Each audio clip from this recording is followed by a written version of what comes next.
പത്തരമാറ്റിന്റെ വരാനിരിക്കുന്ന ഒരു അടിപൊളി എപ്പിസോഡിലോട്ട് എൻ്റെ എല്ലാ കൂട്ടുകാർക്കും സ്വാഗതം. അനന്തപുരിയിലോട്ട് അപ്രതീക്ഷിതമായിട്ട് ഒരു കുഞ്ഞ് കയറി വരുന്നുണ്ട്. ഒരു 4-5 വയസ്സുള്ള ഒരു പെൺകുഞ്ഞ്. അനന്തപുരിയിൽ ഈ കുഞ്ഞിന്റെ അച്ഛനുണ്ട്. ഈ കുഞ്ഞ് ഇവിടെ തന്നെ നിൽക്കണം. ഇനി കൂടുതൽ എന്തെങ്കിലും അറിയണമെങ്കിൽ ഈ കുഞ്ഞ് നിന്നിരുന്ന ഓർഫനേജിന്റെ ഓണർ നാട്ടിലോട്ട് വരണം. ആളിപ്പോ നാട്ടിലില്ല എന്നും പറഞ്ഞ് കുഞ്ഞിനെ ഏൽപ്പിച്ചു പോവാണ്. എല്ലാവർക്കും പരസ്പരം സംശയമായിരിക്കും. ജാനകിക്ക് പോലും ഭർത്താവിനെ സംശയിച്ച് ഓരോരോ ചോദ്യങ്ങളൊക്കെ ചോദിക്കുന്നുണ്ട്. അങ്ങനെ ഇരിക്കെയാണ് ആദർശ് പോയി ഈ കുഞ്ഞിന്റെ ഡീറ്റെയിൽസ് എല്ലാം അന്വേഷിക്കുന്നത്. അപ്പോഴായിരിക്കും കുഞ്ഞിന്റെ അച്ഛൻ അനിയാണെന്ന് തിരിച്ചറിയുന്നത്. എന്നാ എല്ലാവരും പറയുന്നുണ്ട് DNA ടെസ്റ്റ് ചെയ്യണം എന്നൊക്കെ പറയുമ്പോൾ ആദർശ് കിടന്ന് ഉരുണ്ട് കളിക്കുന്നുണ്ട്. കുഞ്ഞിന്റെ അച്ഛൻ എന്തായാലും ഈ വീട്ടിൽ തന്നെയുള്ള ഒരാളാ, അതുമാത്രം നിങ്ങളിപ്പോൾ അറിഞ്ഞാൽ മതി. ഇപ്പോൾ DNA ടെസ്റ്റ് ഒന്നും ചെയ്യണ്ട എന്ന് എല്ലാവരോടായിട്ട് ആദർശ് പറയുന്നു. പിടിച്ചു നിൽക്കാനാവാതെ വരുമ്പോൾ ആദർശ് തുറന്നു പറയുന്നുണ്ട് ഇത് തൻ്റെ കുഞ്ഞാണെന്ന്. അതോടുകൂടി ദേവയാനി തല കറങ്ങി വീഴുന്നുണ്ട്. അങ്ങനെ അമ്മയോട് കാര്യങ്ങളെല്ലാം പറയുന്നുണ്ട്. അമ്മേ, ഇത് എൻ്റെ കുഞ്ഞ് തന്നെയാ. നയനയ്ക്ക് വിശ്വസിക്കാനാവുന്നുണ്ടായിരിക്കില്ല. നയന ഇതെല്ലാം കേട്ട് അനന്തപുരിയുടെ പടി ഇറങ്ങുന്നുണ്ട്.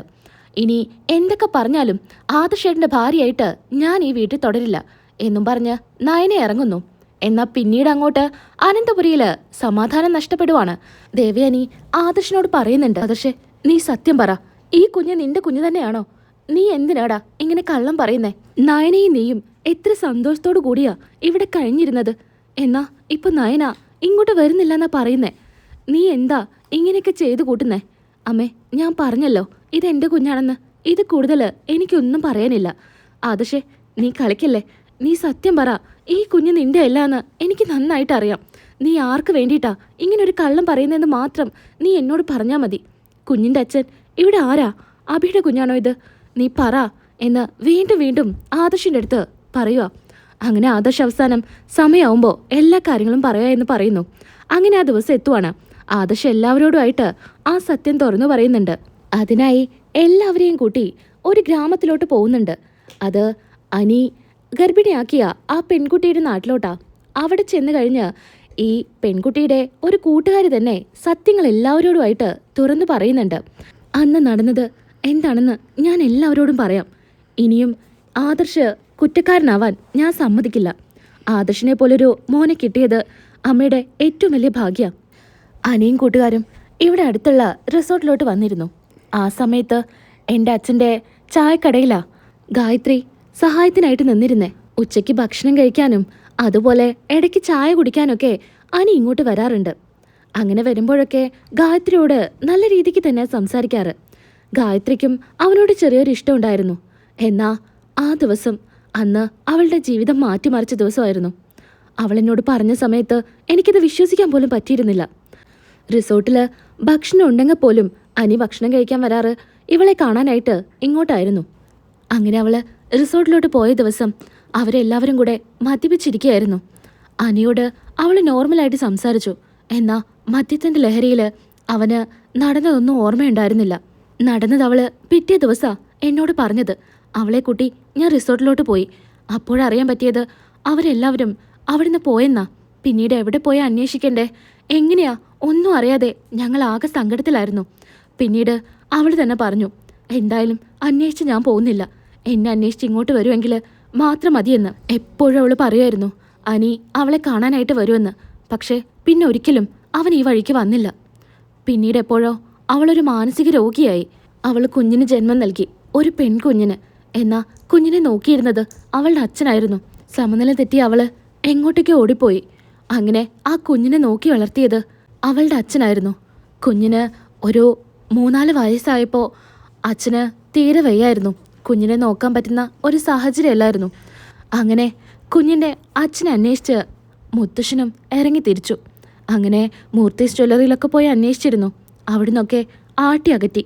പിന്നീടായിട്ട് ഒരു ഓർഫനേജിലോട്ട് പോയി. അവിടെ കുഞ്ഞിനെ നിർത്താൻ പറ്റില്ല എന്ന് പറഞ്ഞിട്ടും കരഞ്ഞ് കാല് പിടിച്ച് കാര്യങ്ങളെല്ലാം പറഞ്ഞിട്ടാ കുഞ്ഞിനെ ഏറ്റെടുത്തത്. അവരോട് അനന്തപുരിയിലെ ഒരാൾ കുഞ്ഞിൻ്റെ അച്ഛനാണെന്നും പറഞ്ഞിരുന്നു.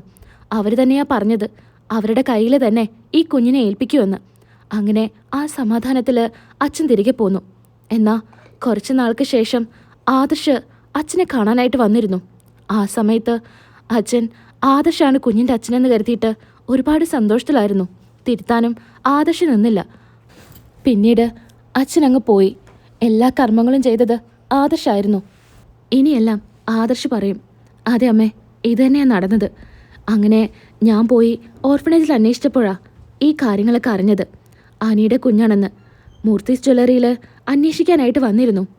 അച്ഛനവിടെ അന്വേഷിച്ച സമയത്ത് ഇളയച്ചനാ പറഞ്ഞത് മര്യാദയ്ക്ക് ഇറങ്ങിപ്പോവാനും ഇനി ഒരു നിമിഷം ഇവിടെ നിന്നാ അപ്പോഴേ ഉള്ളൂ എന്നും പറഞ്ഞ് ആട്ടി ഇറക്കുമായിരുന്നു. എന്തിനാ ഇളയച്ചൻ അങ്ങനെ ചെയ്തതെന്ന് എനിക്കറിയില്ല. അങ്ങനെ അജയനൊന്ന് പരിങ്ങുന്നുണ്ട്. നയനെ, ഇത് അനിയുടെ കുഞ്ഞാ. അനിക്ക് പോലും ഈ സത്യം അറിയില്ല. അങ്ങനെ അനി ഇതൊക്കെ കേട്ട് തനിക്ക് പറ്റിയ അബദ്ധോർത്ത് പൊട്ടിക്കറിയുക. അങ്ങനെ കുഞ്ഞിൻ്റെ അടുത്തോട്ട് ചെല്ലുന്നുണ്ട്. മോളെ, ഞാൻ മോളോട് വലിയ തെറ്റാ ചെയ്തത്. ആദിശേട്ടാ, ഇതൊന്നും ഞാൻ അറിഞ്ഞുകൊണ്ടല്ല. ആദിശേട്ടനും അമ്മയും അച്ഛനും എല്ലാവരും എന്നോട് ക്ഷമിക്കണം. ഞാൻ ഒരിക്കലും ഇതറിഞ്ഞ് ചെയ്തതല്ല. അന്ന് ഇങ്ങനെയൊന്നും നടന്നു എന്ന് പോലും ഇപ്പം പറയുമ്പോഴാ എനിക്ക് മനസ്സിലാവുന്നത്. ഈ കുഞ്ഞിനോട് ഞാൻ ചെയ്ത ഏറ്റവും വലിയ ദ്രോഹ. ഏട്ടാ, എനിക്ക് വേണ്ടിയിട്ട് ഏട്ടൻ എന്തിനാ ഇങ്ങനെ കുറ്റക്കാരനായത്? നയനേടത്തി പോലും ഏട്ടനെ സംശയിച്ചില്ലേ? എന്തിനാ എനിക്ക് വേണ്ടി ഇങ്ങനെയൊക്കെ ചെയ്തത്? അനി, നീ എൻ്റെ അനിയനാ. നിനക്ക് ഇങ്ങനൊരു അബദ്ധം പറ്റിയതാണെന്ന് എനിക്ക് മനസ്സിലായി. എന്നാ അപ്പോൾ എല്ലാവരും മുൻപിലും തുറന്നു പറഞ്ഞാൽ നിന്റെ ജീവിതം എന്താവുമെന്ന് എനിക്ക് നന്നായിട്ടറിയാം. അതുകൊണ്ടാ എല്ലാം ഞാൻ ഏറ്റെടുത്തത്. മോളെ, മോൾ എന്നോട് ക്ഷമിക്ക്. ഈ അച്ഛൻ്റെ അടുത്ത് ക്ഷമിക്ക് മോളെ എന്നും പറഞ്ഞ് അനി കുഞ്ഞിനെ പിടിക്കോ. പിന്നീടായിട്ട് നയന വന്ന് പറയുന്നുണ്ട് ആദർശിൻ്റെ അടുത്ത്. ആദർശേട്ടാ, എന്താ ആദർശേട്ടാ എൻ്റെ അടുത്ത് ഇതൊക്കെ തുറന്നു പറയാതിരുന്നത്? അതുകൊണ്ടല്ലേ ഞാൻ ആദർശേട്ടനെ സംശയിച്ചത്. എനിക്ക് ഈ മോളോട് ഒരു ദേഷ്യവുമില്ല. പക്ഷേ ആദർശേട്ടൻ എന്നോട് ഇങ്ങനെ ഒരു ചതി ചെയ്തല്ലോ എന്നോർത്തപ്പോൾ എനിക്കത് സഹിക്കാൻ പറ്റിയില്ല. മോനെ ആദർശേ, അമ്മയോട് ക്ഷമിക്ക്. അമ്മയും മോനെ സംശയിച്ചില്ലേ എന്നൊക്കെ പറഞ്ഞ് എല്ലാവരും ക്ഷമ ചോദിക്കുകയാണ്. എന്നാ മുത്തശ്ശൻ ചോദിക്കുന്നുണ്ട് അജയൻ്റെ അടുത്ത്. അജയ, നീ എന്തിനാ ഈ കുഞ്ഞിൻ്റെ മുത്തശ്ശൻ വന്ന സമയത്ത് ആട്ടി ഇറക്കിയത്? ഇങ്ങനെയൊക്കെ ചോദിച്ചു വരുന്നവരോട് നീ ഇങ്ങനെയാണോ പെരുമാറുക? അച്ഛാ, അത് പിന്നെ എനിക്കറിയായിരുന്നു അച്ഛാ, അനിയുടെ കുഞ്ഞാണ് ഇതെന്ന്. അതുകൊണ്ടാ ഞാൻ ആ സമയത്ത് അനിയുടെ ജീവിതം ഓർത്ത് അവരെ ആട്ടി ഇറക്കിയത്. അത് അച്ഛാ, അത് ഓഫീസിലോട്ട് ആ ഗായത്രി എന്ന് പറയുന്ന പെൺകുട്ടി വിളിച്ചിരുന്നു. ആ സമയത്ത് ഞാൻ ആ ഫോൺ എടുത്തേ. നടന്ന കാര്യങ്ങളെല്ലാം ആ കുട്ടി എൻ്റെ അടുത്ത് പറഞ്ഞു. എന്നാ അത് അന്വേഷിക്കാനായിട്ട് ഞാനും ആ കുട്ടിയെ കാണാനായിട്ട് പോയി. അവിടെ എത്തിയപ്പോഴാ എല്ലാം സത്യമാണെന്ന് എനിക്ക് മനസ്സിലായത്. അന്ന് ഈ മോള് ജനിച്ചിരുന്നില്ല. ആ സമയത്താ ഞാൻ അതെല്ലാം അറിഞ്ഞത്. എന്നാ എൻ്റെ അനിയുടെ ഭാവി എന്താവെന്നറിയാതെ ഞാനകെ പേടിച്ചു പോയി. പിന്നീട് ഒരിക്കലും ഈ ഒരു കാര്യം കൊണ്ട് അനിയുടെ ജീവിതം ഇല്ലാതാവരുതെന്ന് ഞാനൊന്ന് ആഗ്രഹിച്ചു പോയി അച്ഛാ. അവളെല്ലാം മറക്കാനായിട്ട് അവളൊരു ഭ്രാന്തിയാക്കിയത് ഞാൻ തന്നെയാ. അതിനായി ഞാൻ കുറച്ചു പേരെ ഏർപ്പാടാക്കിയത് അച്ഛാ. എന്നോട് ക്ഷമിക്കണം. ഞാൻ അനിയുടെ ഭാവി മാത്രമേ ഓർത്തുള്ളൂ. എടാ, നീ എന്താടാ ഇങ്ങനെയായത്? നിന്നെക്കുറിച്ച് ഞാൻ ഇങ്ങനെയൊന്നുമല്ല കരുതിയത്. നീ ചിന്തിച്ചത് നിന്റെ മോനെക്കുറിച്ചാ.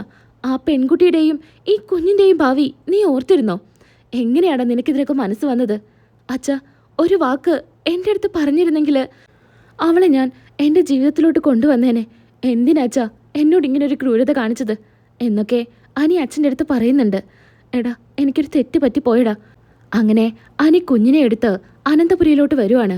അനിയുടെ കുഞ്ഞാണെന്ന് അറിയുന്നതോടുകൂടി അനാമികയ്ക്ക് ഒരുപാട് ദേഷ്യമാവുന്നുണ്ട്. ഇനി ഒരു നിമിഷം ഇവൻ്റെ കൂടെ ഞാൻ ജീവിക്കില്ല എന്നും പറഞ്ഞ് അനാമിക പടിയിറങ്ങുവാണ്.